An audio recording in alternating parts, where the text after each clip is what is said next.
Good morning, everybody, and thank you so much for joining SMC this morning for this presentation on Introduction to the Designated Erosion Control Inspector Program.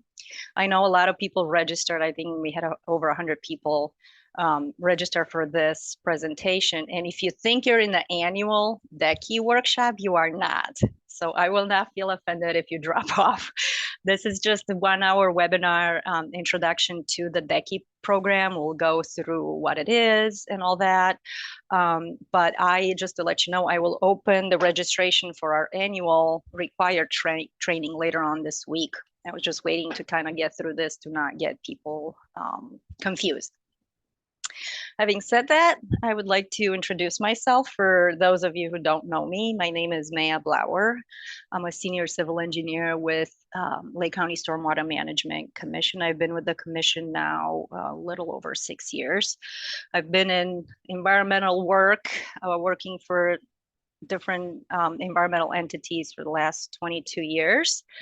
And here at SMC, my main duties are inspections on active construction sites that are permitted by SMC and those that are delegated to SMC by U.S. Army Corps of Engineers.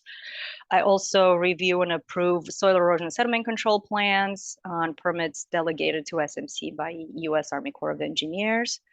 And I also manage the Designated Erosion Control Inspection Program and the continuing education. I manage the relisting every 3 years. So this is just a small part of that program.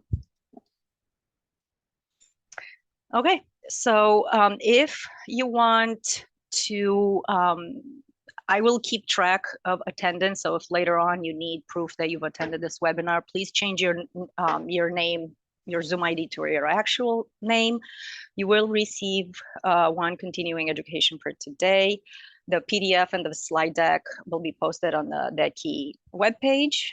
And those are the main areas that we're going to cover in today's presentation. Good morning. I'm on Okay. now. Okay, good. Sorry Tim, about that. That's okay. I was just getting to introduction. So Tim, if you would just take a few moments to introduce yourself to our audience, I'd appreciate that. You bet. My name is Tim Cook with Stormwater Management. I do virtually the same thing as Maya. I've been with SMC going on 30 years. So between the two of us, we have quite a bit of experience. Right. And the reason for today's presentation is to share some of that experience and hopefully pass on some of the knowledge and also some of the resources that we think are important to do this kind of work. Yes, and Tim will be available to answer questions. We'll have plenty of time for questions and answers. I kind of want to break the presentation into two halves and kind of get through the program in general and then pause there and answer some questions and then go through some of the SESC measures and answer some questions there. We hope you enjoy this presentation and we encourage you to ask questions during the Q&A session via the chat feature. So please don't unmute yourself, just use the chat box to ask any questions you might have. So let's get into it. The Designated Erosion Control Program has been around for quite a while in Lake County. It was adopted in our ordinance in 2006, and we've been having training workshops since 2007. So we're going on, almost 18 years now. This year, 18 years of training for the program. And everyone can participate. Whether you are a DECI or not, and if you are just interested in becoming one, you're more than welcome to participate in this training and our annual DECI training to just kind of get an idea of the work we do. The purpose of the program is to provide education, compliance, and ultimately good water quality in the county. It is not an original program, so we didn't invent the wheel. We kind of modeled it after other regional programs in Delaware, Georgia, and Michigan. And the purpose is to get qualified personnel out in the field. The Illinois EPA ILR 10 permit already asks for qualified personnel to do inspections. It seems the permit will move towards having certified personnel. And the DECI program is kind of helping with having that knowledge, the base knowledge, to become the certified personnel in the field. So what are some goals of the DECI program? Obviously, 4 main goals: increase awareness and monitoring of soil erosion and sediment control, improve communication between the regulatory agency and developer for soil erosion and sediment control issues, reduce suspended sediment levels in receiving waters, streams and lake, and ultimately improve water quality.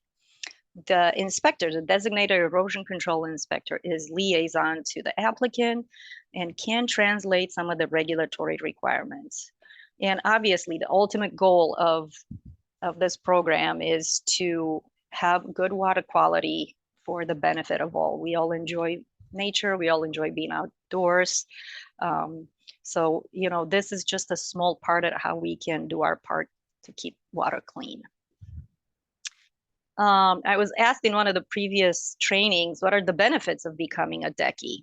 So if you are doing work in Lake County, the Watershed Development Ordinance requires certain times of projects to have a DECI doing inspections. So if your company does work in Lake County, it's beneficial to have what we call an in-house DECI to cover this requirement.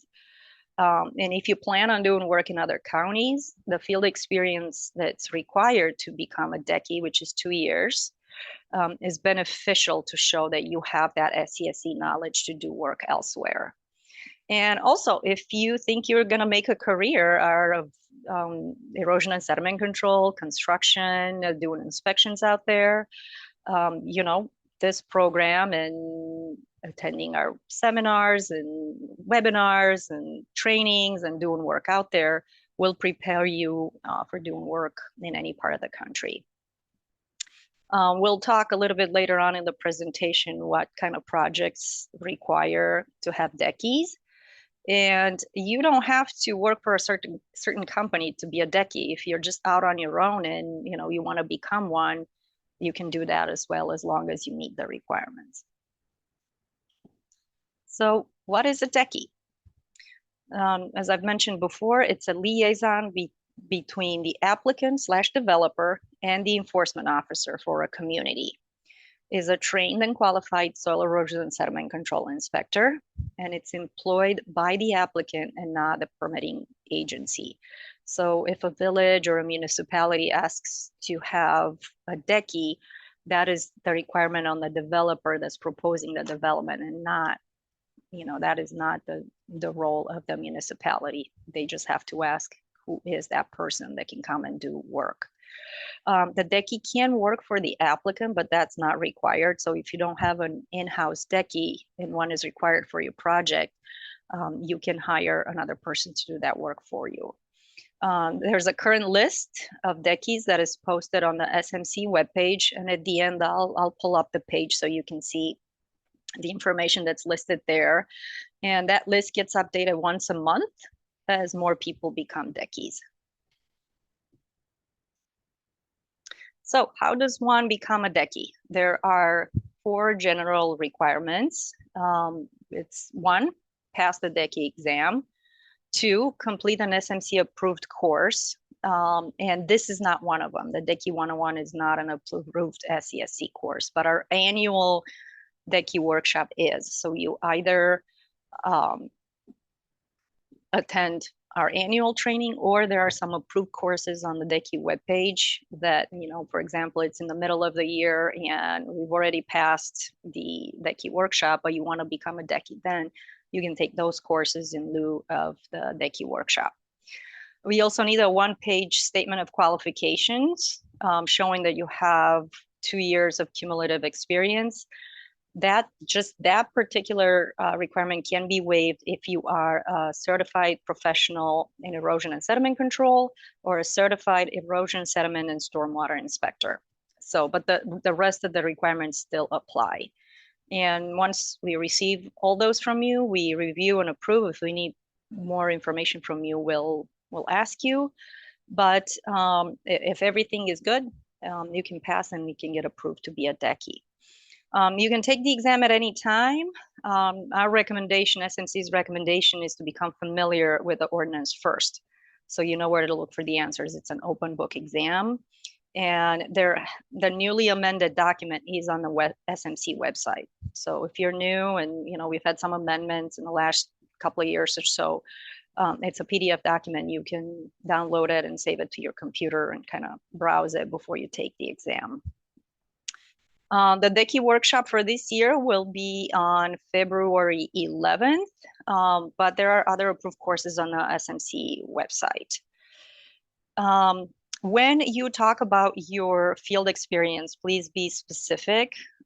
It helps tremendously if you kind of list the projects you have worked on in the last 2 years, the length of time you worked on them, and the specific duties you've had, like what inspections, reports, anything that you've done on that. It helps us to determine that you meet that 2-year field experience requirement. And there is no cost to take the DECI exam or to become a DECI. The exam is 100 questions. It's a combination of the ordinance requirements and some SCSC practical application. You'll get some scenarios and you have to pick the right answer. It's a multiple choice online. It's an open book. It doesn't cost anything. You have a 3-hour limit, and you do need 90% or better to pass because it is an open book. There is no study guide for the exam. I know people have asked, is there a study guide? No, you just have to get familiar with the ordinance and answer the questions. And obviously you have to have some knowledge of SCSC in order to be able to answer the practical application portion of the exam. It may seem overwhelming at first, but don't worry. If you don't pass the first time, you can take it again. If you take the exam twice and do not pass, you'll have to meet with some SMC staff to go over the wrong answers before your third attempt. So most people pass the second time. Very few incidences where people had to come in and go through the wrong answers, and they absolutely passed the third time. So once you pass your exam and submit all your documentation to SMC, you can become a DECI, and your name will be added to the SMC list on the webpage. And as I said, it gets updated at the beginning of every month. How do you maintain being a DECI? Well, a relisting will take place every 3 years. So we relisted in 2023. We will relist again in next year in 2026. So everybody has to relist regardless of when they have become a DECI.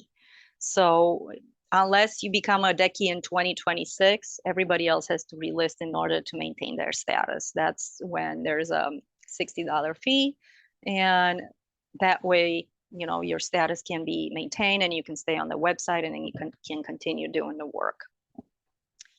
And there has been a change a few years ago, and for those who are new, I will mention that attendance at each annual DECI workshop between relisting is sufficient.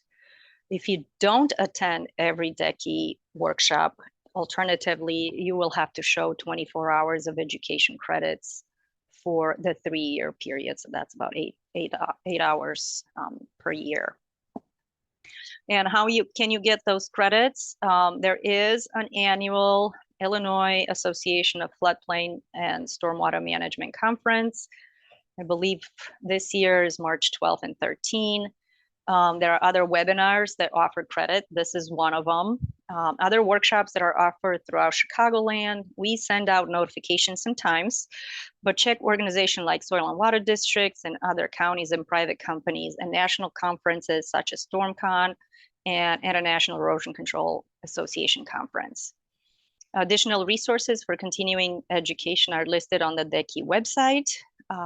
But the easiest way to maintain your status is to attend every annual DECI workshop. We will have our next relisting in 2026. In order for you to relist, you have to be an active and listed DECI to be able to do that. If you let your status lapse, you must start the process from the beginning to become listed again. Everyone who is a DECI and wants to maintain their status and to be on the list must go through the process, regardless of the year they became a DECI. The cost is $60, regardless of how long you've been a DECI. You must have attended all DECI workshops between relisting. Alternatively, you must show 24 hours of appropriate education for the 3 years in between relistings. If you've only been a DECI for 2 years, you only have to show 16 hours. If you've only been a DECI for 1 year, you only have to show 8 hours of education. So it's based on the year that you have become a DECI. If you become a DECI in 2026, there is no education requirement, but you still have to go through the process and pay your $60. That is the only time a fee is associated with the DECI program at the relisting time. DECI relisting, obviously showing that you can do the work and you have the experience, you can become a DECI, but also you have to maintain and keep doing the work in order to stay on the list. SMC has the authority and the responsibility to suspend the DECI status for repeated and recurring non-compliance. The delisting procedure includes a formal notification to the inspector with a response request. So some examples of possible reasons for, a DECI becoming delisted: not doing their duty, not responsive to the regulatory agency, not being truthful in their reports, stuff like that. So we will give the opportunity to the inspector to respond if, the incident happens that, we think, oh, this DECI is not doing their job. And then based on that response, we may or may not delist them. Tim, I don't know if I know any examples of people being delisted. Our DECIs are pretty darn good, so that's. We have had to use the strike notification in the past, but there's never been anyone actually delisted. Okay. 1 or 2 strikes is not usually enough to. Yeah, usually enough to get people's attention. So let's keep it that way. Yep. That's a good way to move forward. Okay, so in Lake County, when is a DECI required? There are 2 instances. One is a regulated development in Lake County. So what is regulated development? It exceeds 10 acres of hydrologic disturbance or exceeds 1 acre of hydrologic disturbance and has regulatory floodplain or wetlands, whether they are isolated waters of Lake County or waters of the US, on site or on adjoining properties. And also at the discretion of the enforcement officer, if it's less or equal to 1 acre of hydrologic disturbance and has a regulatory floodplain or wetlands on site or on adjoining properties. This information is in the ordinance. You should study this section before you take the exam. And, in the second instance, at the discretion of the enforcement officer, if the EO feels that the site is sensitive and has the potential for negative impacts, even though, the development is under the threshold for regulated development requiring a DECI, the EO can ask just to make sure that things stay clean and there's no impacts to natural resources. So you've gone through the exam, you've become a DECI, now it's time to do the work. What are some of the responsibilities for the DECI? Obviously, to inspect the site every 7 calendar days and within 24 hours of a storm event that's greater than ½ an inch of rainfall or liquid equivalent precipitation. So since we're in the winter now, even though we do get some rain, we're looking more at snow, and it depends on the kind of snow we get, where it's light and fluffy or heavy and wet. We'll see if it triggers that threshold of ½ inch of liquid equivalent precipitation. And the second requirement is to keep a written log of inspections with pictures. And I put in a blurb there from one of our permit requirements, and it's at a minimum, the report shall include photographs. And I'll talk a little bit about the amendment to the ordinance that we've had, I believe, last year or the year before, what it's now having pictures. It is a requirement. If you are not on our rainfall event email list and you would like to be, you can email me after this presentation because SMC sends out reports for rainfall events. Jeff Laramie in our office has been kind enough to monitor that, and he will send an email out with the rainfall totals so you know whether or not to do an inspection. But feel free to use any reliable weather app that shows precipitation accumulation. These responsibilities also include winter events. And what's required of you is to show critical areas and areas of improvement recommendation. Tell us the story of what is and what is not working on a site and what needs to be improved. Notes and checklists are important, but pictures are vital.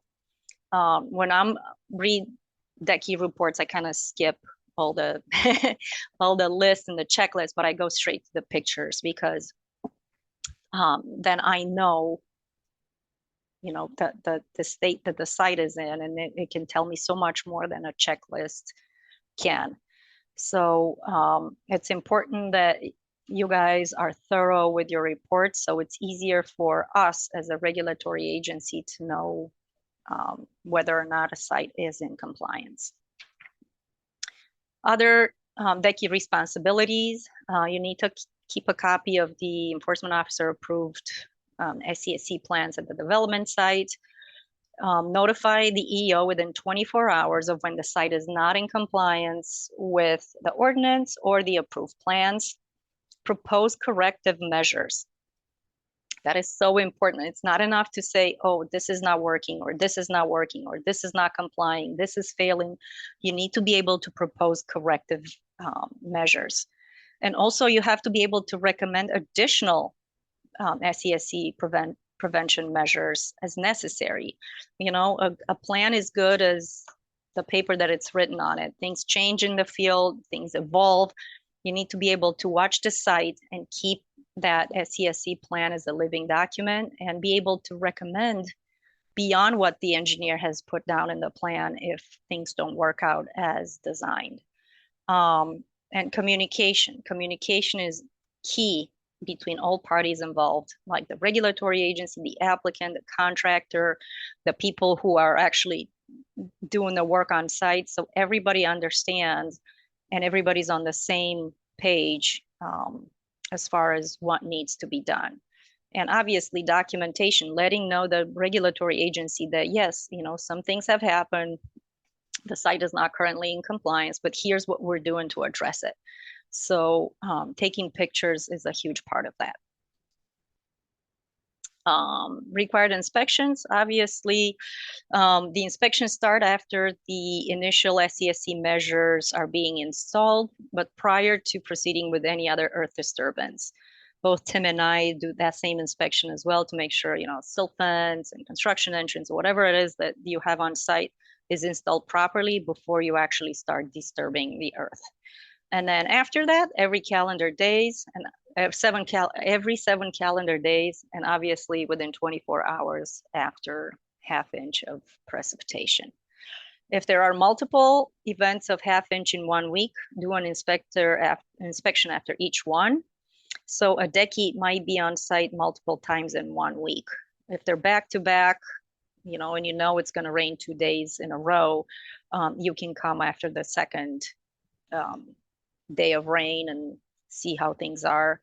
But, you know, if it rains on Monday and then it rains again on Thursday, you know, you might be there twice in 1 week looking at the measures.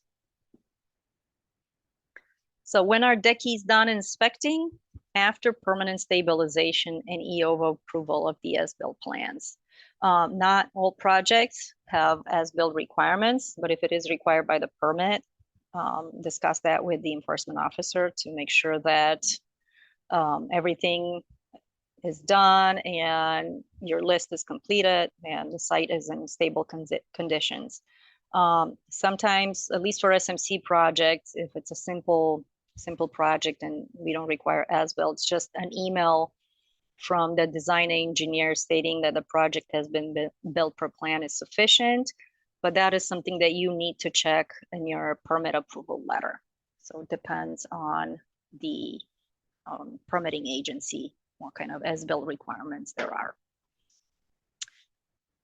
So permanent stabilization. What is permanent stabilization?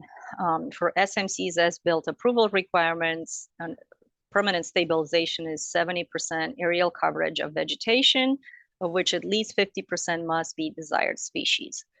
So our requirement needs to be 90%, but we want it to be more in line with the IEPA requirements. So now permanent stabilization only requires 70% aerial coverage. No erosion, sedimentation, or unstabilized areas. So if everything is done, but you have one stockpile that's gonna stay there and be removed later, that stockpile also needs to be stabilized in order for the project to be completed and closed out, especially if it's going to be left there for prolonged periods of time.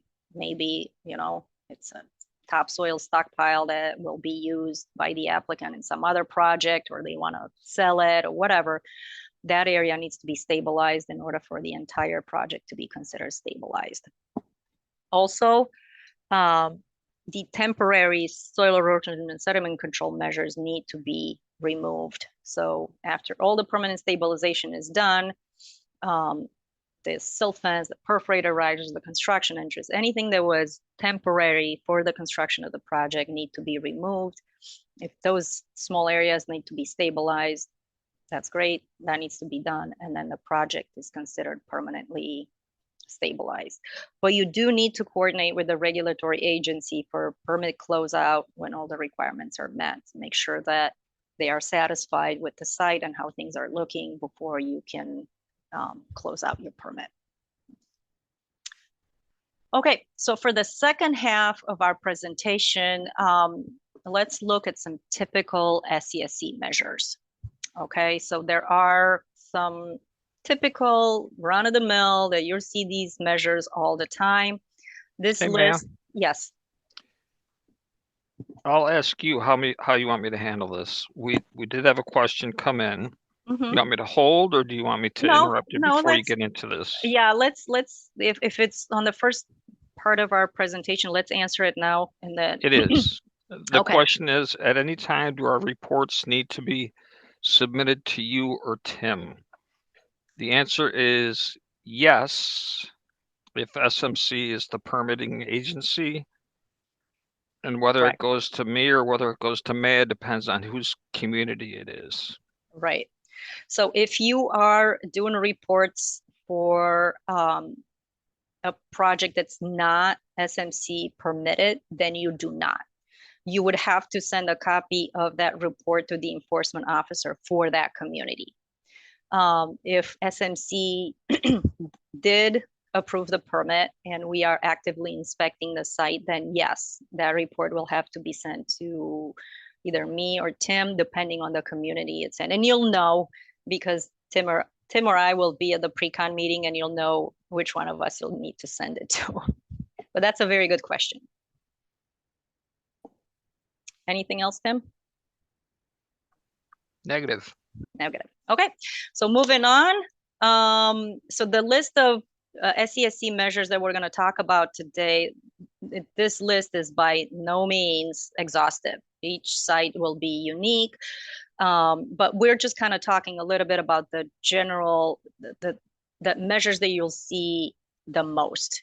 The Illinois Urban Manual has an extensive list of practices, and it's a wonderful resource. It's been around for many, many years. There's a lot of work that has gone into it as a free resource. And, if you have questions about specific measures, that is the best way to have your questions answered. We are going to highlight some of the more common practices you'll most often see in the field and how to inspect them properly. All details should be listed on the erosion and sediment control plan for the development, so please refer to those when having specific questions about measures. We're not going to go into specific details in this presentation. The Illinois Urban Manual has everything you need listed. While inspecting these practices, communication with both the contractor and the enforcement officer for the community are very important in resolving any non-compliance issues. The best time to highlight expectations is during a pre-construction meeting. A good practice is to invite all the relevant contractors and discuss sensitive areas as well as maintenance of the SCSC measures. Also, at the pre-construction meeting, the sequence of construction should also be discussed. Doing things in the correct order will solve many issues down the road. As a DECI, you may be required at times to recommend additional practices other than what is shown on the plan. You will need to update the plan with these new measures if you require them. Please use all resources at your disposal to resolve field problems, including SMC. Tim and I are always available by phone or email to help out. So please do not feel like you're bothering us. This is why we're doing this training, in order to highlight that there's a lot of resources for you guys to use if you run into issues out there in the field.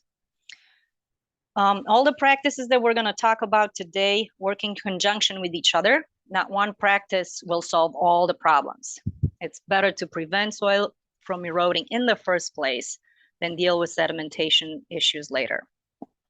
Please look at the big picture first and determine where practices are most likely to fail. Even the best design plan will not prevent all erosion and sedimentation issues from happening. Use your resources to try different measures if what's designed is not working properly.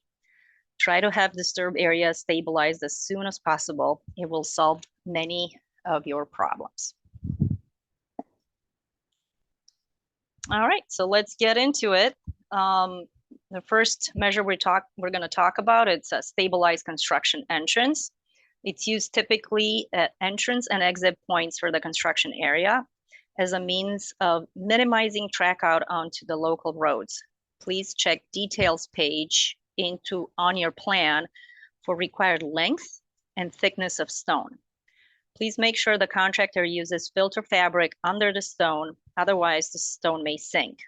A minimum of 3-inch rock should be used. Anything smaller will not function properly and will end up on the road. Some of the inspection pointers for the construction entrance: check that the proper length has been installed. Check the filter fabric has been installed underneath. Throughout the construction process, new and cleaner rock may need to be added, especially if there's a lot of precipitation during the construction process. Check for tracking onto roads, as sweeping may be required, especially during the rainy season. And you know this measure has failed when rock is no longer visible and there is tracking onto the roads. I know at the beginning sometimes, the contractors want to install this measure very quickly and they forget to add the filter fabric underneath. You will end up spending a lot more money on adding rock on top if you don't do that. So that's very important to have that underlayment of fabric underneath the zone. And it's a measure, it's not set it and forget it. Once it's set, and it still needs to be inspected and needs to be refreshed and top dressed if it's not working properly. Sill fence. Everybody is familiar with sill fence. It's used as a perimeter barrier around the development on the downslope of the disturbance. SMC has sill fence detail on its website under checklist and design guidance. You can print or save and use it for your reference.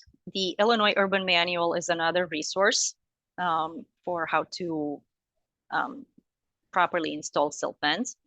Please check the plan to see where the designer planned for it. Additional may be needed if dictated by the site conditions. Do not be afraid as a DECI to point out where additional is needed, even if the engineer does not call it out. What are some of the inspection pointers for sill fence? Making sure that the sill fence is AASHTO certified. You can check the shipping details from the manufacturer. Most often the sill fence will already be installed by the time you inspect it. Most often the fabric will not meet certification. It may still work, but not to the best standards. Check state spacing. It should not exceed 5 feet apart. Additional staking may be needed. Ask for additional stakes to be installed if that's needed. Check that the fabric is buried and the sill fence is trenched in. You can do the pull test. Pull up the fabric. You should not be able to pull it from the soil. Ask for it to be trenched in if the contractor has not done so already. If you can stick your foot under the fabric, it's not installed correctly. Okay, if it's flapping, it ain't trapping. So check to see if the ends are wrapped properly, as to no gap is observed. Stakes should be wrapped around each other. And throughout the construction process, the sill fence may be knocked down, ask for repairs to be made. And those repairs should be done immediately if your sill fence is around sensitive areas like a stream or a wetland or private property that is not part of the development. Those repairs need to be done ASAP. Make sure you know who on site is able to make these repairs and communicate that right away. Basket inlet protection. It is used for curb and drop inlets, and they come in various shapes and sizes and normally have an overflow protection which prevents street flooding. Check the plan to see what the engineer or designer recommended. The type should be on the details page on the SCSC plan. Some inspection pointers for the basket inlet protection. Check that all active inlets in the construction area are being protected. Not all may be shown on the plan, so it's important that you walk the site and identify all the inlets that need to be protected. And talk to the contractor or the foreman in charge if additional baskets may need to be ordered to be installed. Do not substitute fabric under the lid for baskets. It's not an approved practice by SMC anymore. However, it will be okay for a temporary practice until baskets can be installed. A few years ago, we ran in a few supply chain issues on several projects, and they were running behind on shipping. So some protection is better than nothing. You can also substitute with some straw wattles if needed. Fabric usually just clogs, and it can, if we get a lot of rain, it can create flooding. Also, for maintenance, check how full the basket is. Recommendation is to empty the basket when it's a quarter full. Also, if you have a long project, the fabric may clog and new baskets may need to be installed. Try to prevent sediment from getting there in the first place. Baskets are usually the last line of defense before the water gets into the stormwater system. And I know, that water will go to a detention basin, but still it's much easier to, and it's better for your project in general if sedimentation gets to that stormwater basin to begin with. So kind of having those checkpoints along the way is really important. Ditch checks. We see there are 3 different types of ditch checks that are obviously a lot more than what I'm just showing, but they're normally used in ditches or concentrated areas of flow such as swales. They come in different shapes and different materials. The engineer designer will specify which one to use. If it's a lengthy slope, check to see if they are spaced correctly. So that means the bottom of the upslope check should be lined up with the top of the downslope one. So I know that's kind of like trying to figure out what that means. But that's okay. I will put these notes, the entire presentation with my notes on the website. So you can feel free to download this afterwards and have the notes handy for yourself if you feel like they are useful. So the bottom of the upslope check should be in line with the top of the downslope one. The Illinois Urban Manual has some guidance if none is provided in the plans. Depending on the type, check manufacturer recommendations on installation. Some require staking and others don't. Some inspection pointers for the ditch checks. Make sure they have a smile on them. The ends go up the slope and the ends are higher than the middle. Water will usually bypass the check if the ends are not high enough. So make sure they go up the slope the entire length of the swale or whatever they are installed. You may need to put 2 together in order to achieve proper installation. So if you look at the bottom picture for the erosion eels, I think that's in there. There's 2 of them that are put together if they're not long enough to cover the entire width of the swale. If using a non-porous material such as a triangular silt dike, which is not shown in none of the pictures above, but it is similar to the top left picture. Water pooling behind it is a good sign. Make sure the water doesn't flow underneath.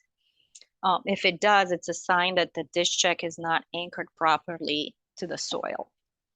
Personally, and this is just a personal preference, I prefer the porous type, such as straw wattles and other rolled devices such as silt logs or whatever material that they're filled with, because they are more flexible, and also they allow for additional filtration. The water will go through them instead of pooling behind and going over the top.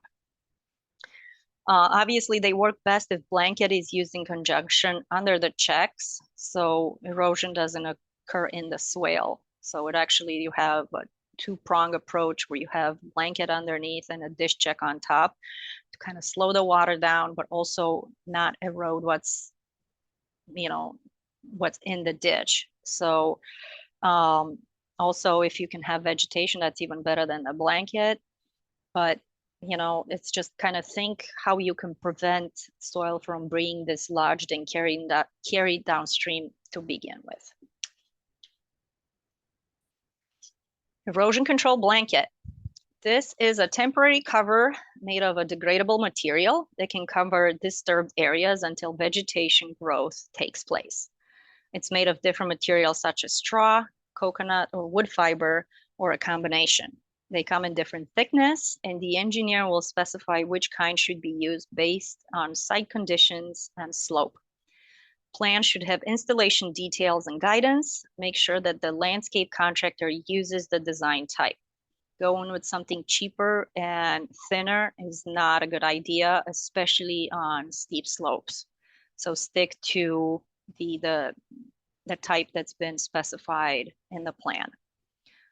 Some inspection pointers for erosion control blanket, and this bit drives Tim crazy, especially on sloped areas. The blanket is not keyed or tucked in at the top, meaning that it's not buried on the upslope end, and I'll show you a detail on the next slide.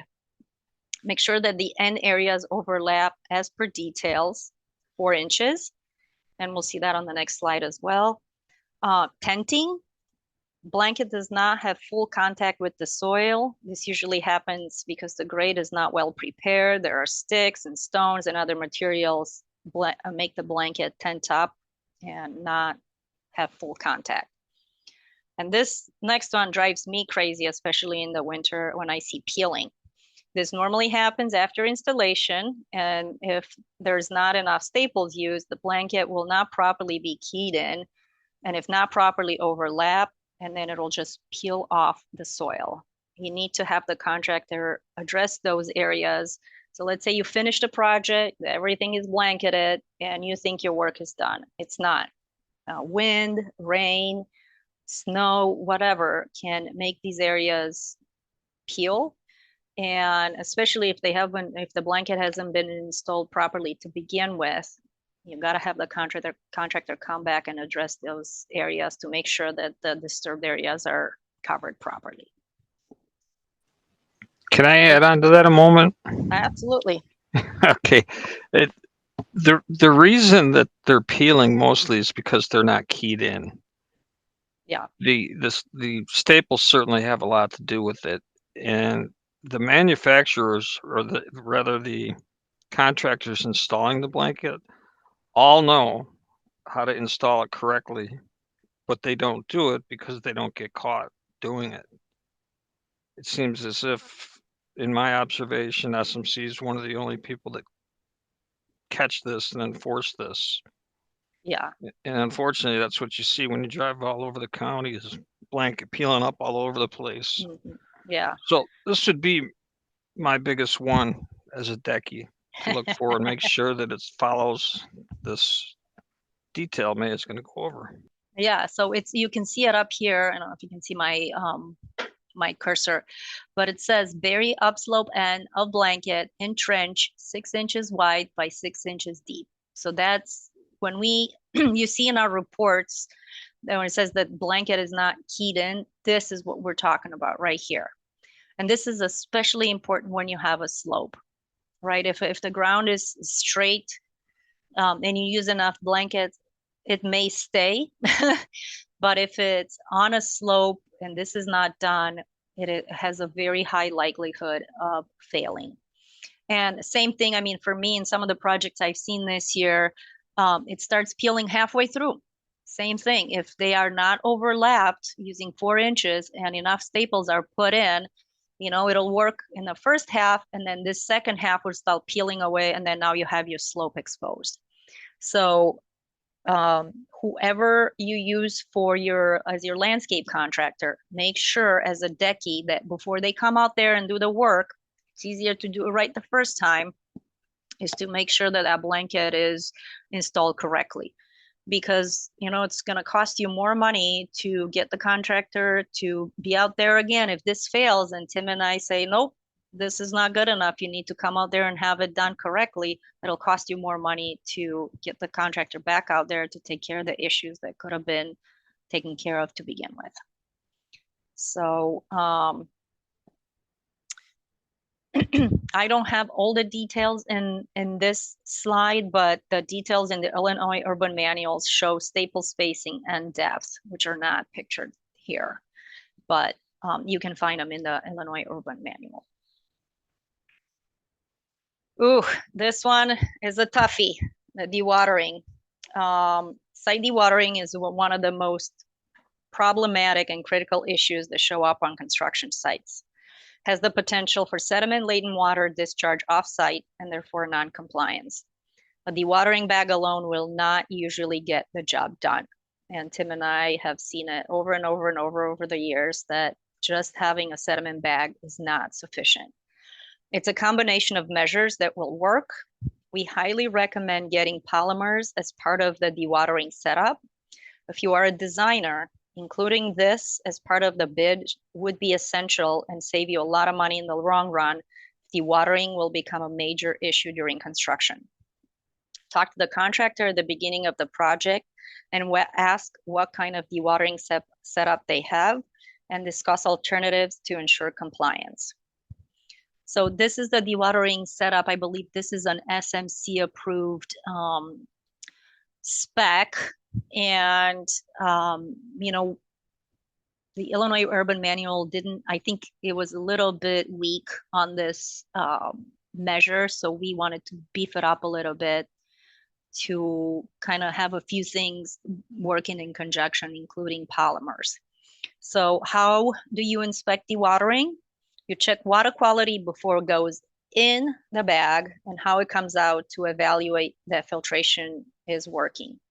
You may have to scale up if water quality appears the same. So as it goes in, it comes out. If there's no filtration whatsoever, you may have to kick it up a notch. Details on plans are usually minimal. It may be up to the DECI and the contractor to put a good dewatering system together. Flog hogs or similar setups also work very well due to polymer usage. And this detail for dewatering is available on the SMC website under checklists and design guidance. And, you know, also if you are unsure, you can hit Tim or I up and discuss if whatever it is on your site, if you're unsure that if it's going to work well, you can always get our input to see if, you know, it's a good dewatering setup. But your best measure of whether or not these things are working is the water or the discharge that's going off-site clear. It may be, you know, that you have a bag set up and you have, you know, it's on stone bed, and then you also, in conjunction with that, let's say before it leaves the site, you add another row of straw wattles and a row of silt fence. So it may help with additional filtration once the discharge comes out of the bag before it leaves the site. So it's up to you to see, what works and what doesn't. It absolutely depends on the soil type that you're working with, how disturbed it is. Do you have colloidal clays that are suspended? If you have those, no amount of sediment bags will work. You will have to implement polymers at that point. And if you don't know how to get a hold of them or how to get polymers, just ask Tim and I, and we'll help you find the source for polymers. Perforated riser, it's used in detention basins, outlets for flow off-site. It's usually the last line of defense in a treatment train for projects involving a detention basin. You can find the detail on the SMC website under checklists and design guidance. So, if you're a designer and you don't have one, you can download this one off of our website and use it on your plans. Some inspection pointers for the perforated riser. Make sure the pipe is mortared in place. Ensure that there are enough holes in the standpipe. Many times there are too few, not allowing water to pass through. Ensuring that there is an appropriate fabric installed, non-woven filter fabric, otherwise water will not flow out. Use chicken wire to hold the fabric in place. Duct tape is not appropriate. Ensure that there is a trash rack in place at the top. If there is a lot of sediment in the detention basin, the fabric may clog up over time and may need to be replaced. Don't forget to remove it once the site is permanently stabilized and the EO gives you the go-ahead to remove the perforated riser. This measure has failed if the fabric is clogged or missing. Sometimes the contractor wants to remove this measure early.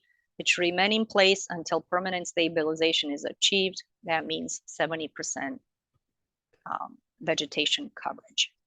And last but not least, we have permanent stabilization. A site is considered permanently stabilized when the vegetation coverage has reached 70%. You need to check plants for seed mix to see if a combination of annual and native plants are called for. Talk to your contractor to ensure seed mix is followed, because a lot of times it could be that, they just put down the cheapest seed mix they could find, but the plant actually really called for some native plants to be installed. And guess what? You're going to have to go out there and redo it. So it's better to check the seed mix and what's required by the designer before you have your landscape contractor take care of the site. Some of the inspection pointers for permanent stabilization. The way to check permanent stabilization status is that if you would have a hula hoop or a circle, and you can throw it anywhere on the site, the vegetation inside it would cover 70% of the circle. Native vegetation may take a while to establish, sometimes a year, sometimes two, depending on management. And vegetation needs to be evenly established without any bare patches, just because, like I said, if you take a hula hoop and you throw it and you throw it in an area that's like 0, that's not considered permanent stabilization. If there are, like I said in the beginning, if there are any remaining stockpiles on site, those will have to be permanently stabilized as well prior to closing the permit. And if you have any doubts when the site is considered permanently stabilized, you can check with the enforcement officer to see if they would agree with you that you have reached the point of permanent stabilization.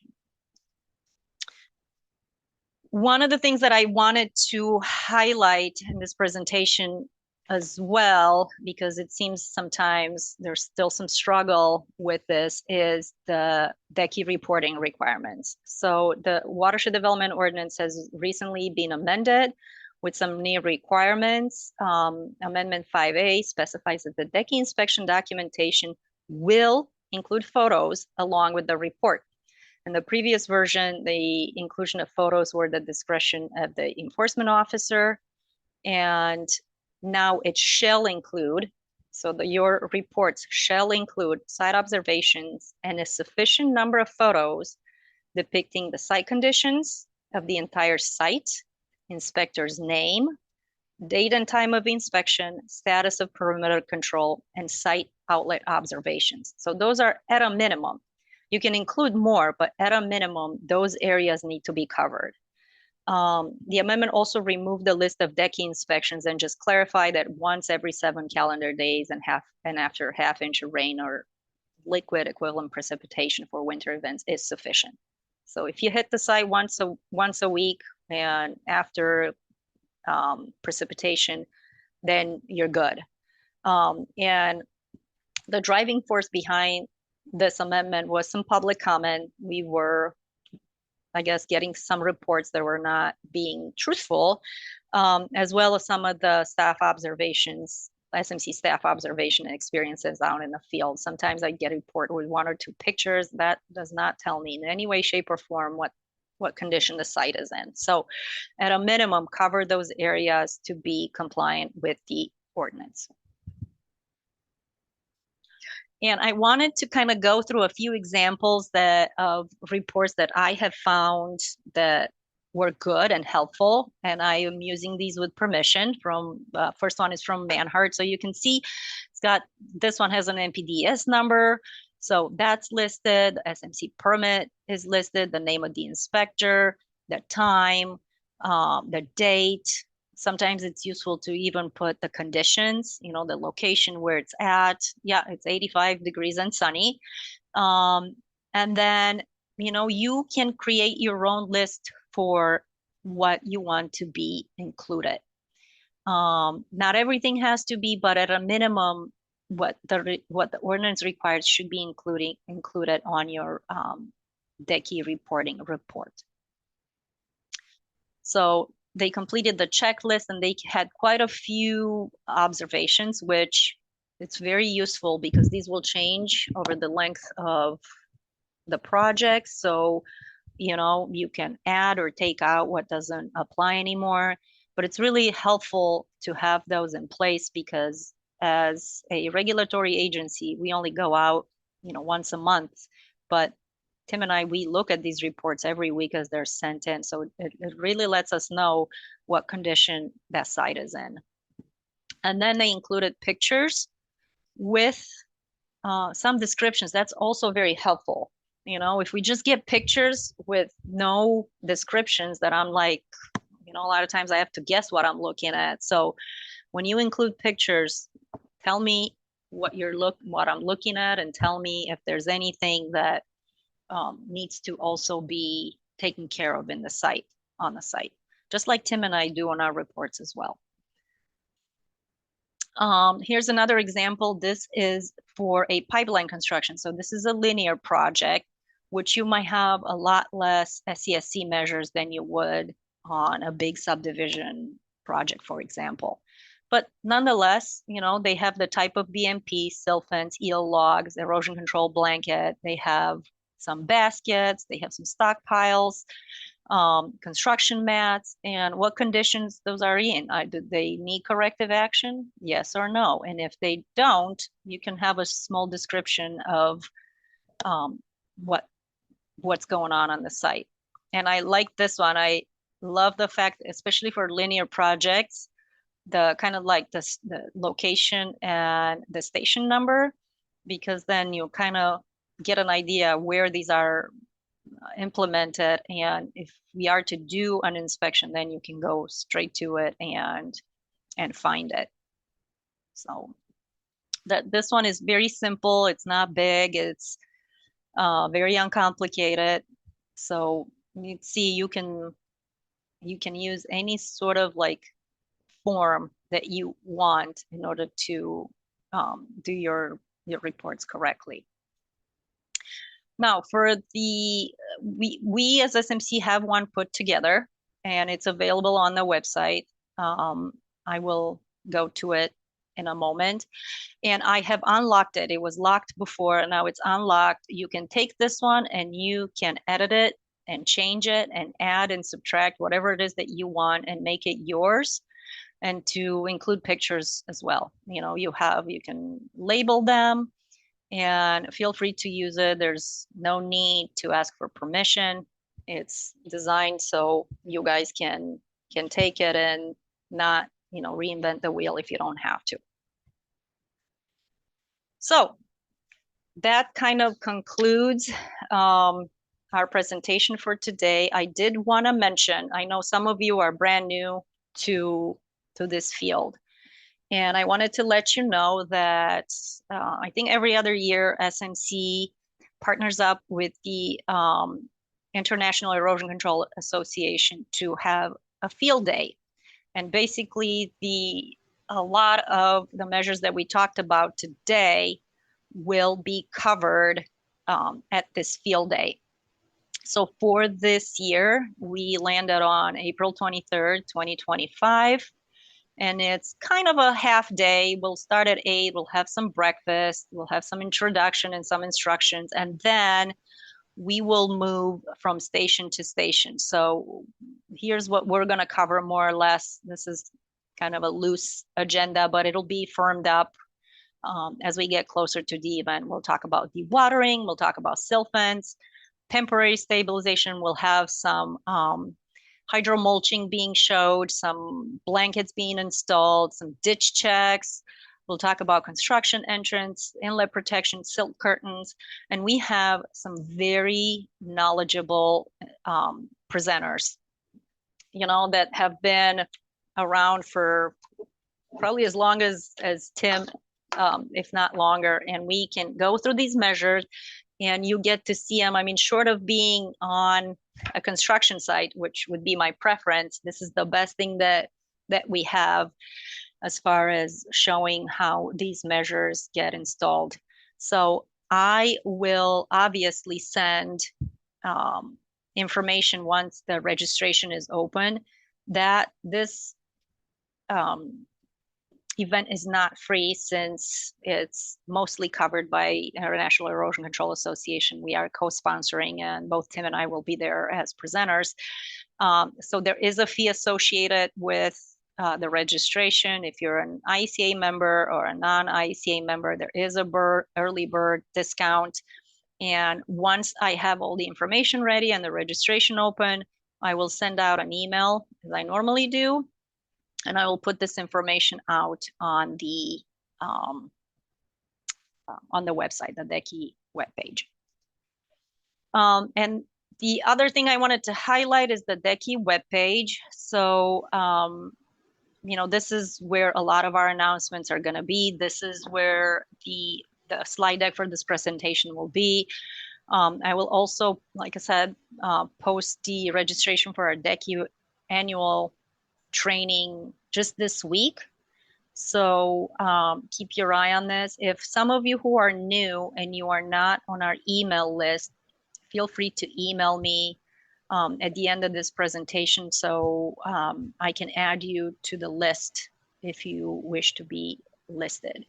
Also, all the information on how to become a DECI is listed here. You have the exam. The link for the exam is here. The Watershed Development Ordinance link is here, so you can always click on it and download it. How to maintain your status, what the expectations are. And right down here is, if you click on that, it'll pull up my email and my phone number. The form that I was showing is right here. So if you just Google SMC DECI, the first or the second link should take you to this web page. And here is the Lake County approved DECI list. So once you become one, you will be on this list, and you will stay on this list as long as you maintain your status and you get relisted every 3 years as required by the ordinance. Illinois Urban Manual is there. The list of checklist and guidance is here. So a lot of the measures that I put on there, not a lot, but some of them are on this SMC website list. And then if you click on those websites, it should take you to where you need to go for the additional resources. As I said, the field day is not posted yet. I will post it on the DECI webpage once I receive more information from IECA. But kind of keep in the back of your mind, April 23rd, we will be outside at the Lake County Fairgrounds. So rain or shine, we're going to be there. And we'll look through all of these, and then these websites will be available to you if you want to download the additional resources. So that's all I had. Tim, if you would, we can take some questions, and if you would want to read what we're looking at in the chat box, Tim and I would be more than happy to try and answer your questions. It's gotta be somebody. I mean, I see some chat. Okay. Wow, I did such a good job that nobody has any questions. Yay, me. Don't be shy. There's no such thing as silly questions. And as I said before, even if you are on, projects that SMC doesn't inspect, if you just have a general question or comment or a misunderstanding or you need a clarification, you can always reach out to Tim and I. We're more than happy to answer questions, to clarify. Obviously, the actual requirement for the site should be with the enforcement officer. But if you just have general questions or you need help in any way, please reach out. May we have one? Go ahead. This is John. I work for the Village of Fox Lake. I truly appreciate it. I do building inspections and code enforcement, and our public works director, because we have new projects in town, wanted me to be exposed to this. So I thought your presentation was spot on for a person like me. I can't speak for anybody else, but it was very basic in nature, but it hit the points that I think would assist me in what I do. So I do appreciate it. Great. Thank you. I mean, that was the whole goal. This is not our annual training where we look at case studies and projects and what worked and what didn't. This is specifically designed for those who are brand new and they don't have much experience with it, and just to get you started. Now, my best advice for those who are just now getting started is to get out there and look at these things. If you're lucky enough to find somebody that you can shadow, who's got experience and they can answer questions for you. I mean, when I started in this field, I knew nothing about erosion and sediment control. It's not something you learn in college or in school. It's something you learn by doing. So I shadowed a lot of people and I asked a lot of questions. And, over time, I got used to it. Over time, with the experience, I could figure out, when I go on a site, what's wrong with it, what works, what doesn't. When you know your toolbox really well, not just, the measures that I presented here today, but all of them, then you can take that knowledge and take your toolbox. And when you walk on a construction site, you have multiple options to use in order to keep your site compliant and water quality good.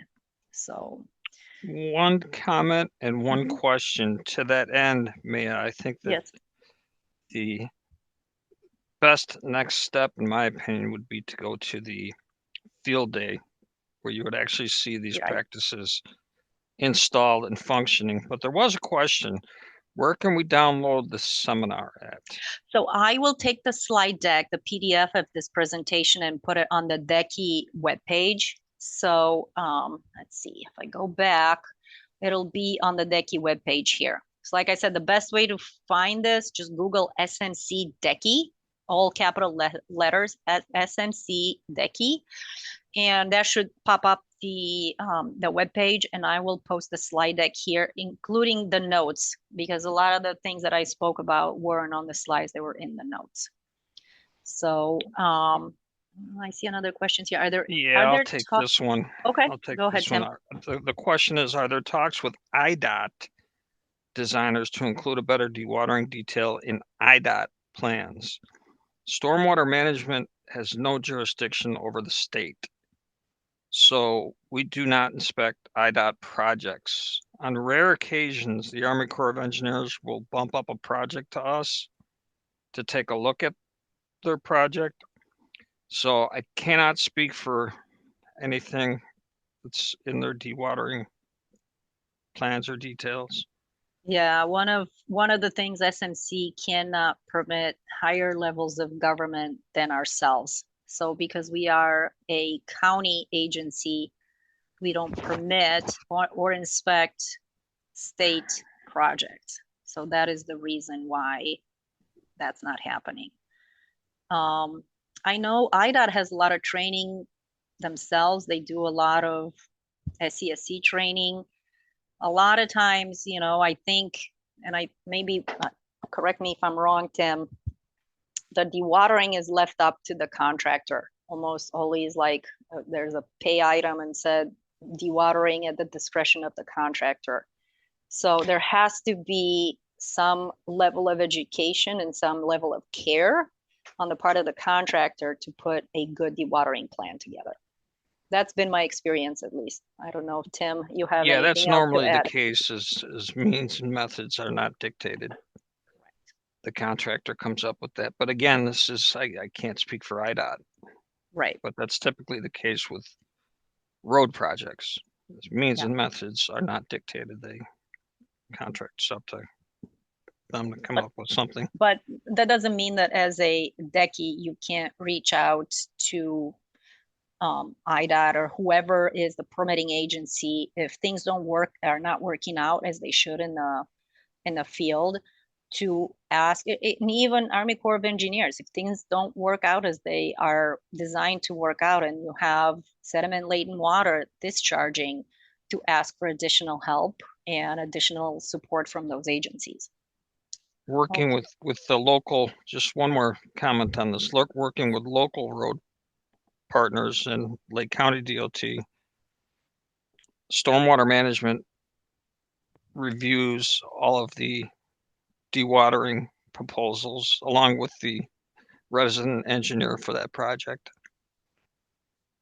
So again, so it's not on the plans necessarily. Correct. I mean, on the projects that SMC inspects, and we know that dewatering will be part of it, Tim and I, we ask for a dewatering plan from the contractor before the work starts. And it has to be something that we believe will work.